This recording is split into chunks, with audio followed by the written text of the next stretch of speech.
1,000 years ago, Norse explorers built a settlement in North America.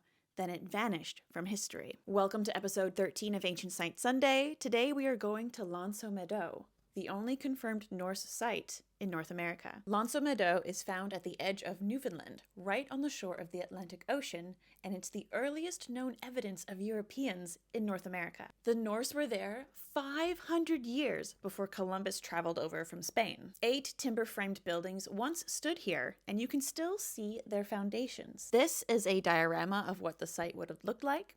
3 of the buildings were longhouses, and up to 160 people lived in them. There was also a forge and 4 workshops, and all of them were built in the same style as structures in Iceland and Greenland, with this turf-covered roof blending into the landscape. Over 800 artifacts have been found at the site, including handmade iron nails, a spindle for making thread, a bronze ring pin, which is this one here, and most intriguingly, butternut shells, which prove that the Norse traveled south because those trees don't grow in the area. The people who lived here also built a complete iron furnace, which is the first ever in the Americas. It's thought that Lanso Meadow was likely Stromfjord, the base camp described in Norse sagas. From here, Leif Erikson and his crews would have explored southward, searching for resources and establishing trade. This wasn't quite a permanent settlement. It was meant as a repair station for ships and a stepping stone for further expeditions. After perhaps 20 years or so, Lanso Meadow was abandoned and Europeans would not be back to North America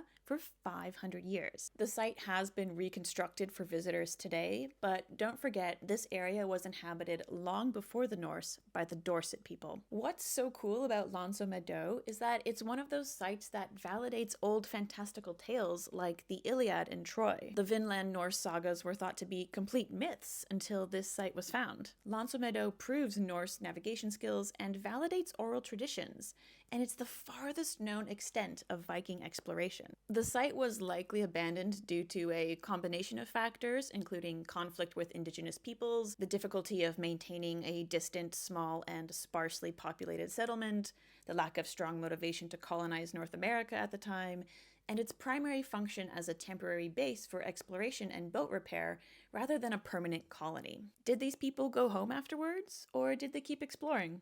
What do you think?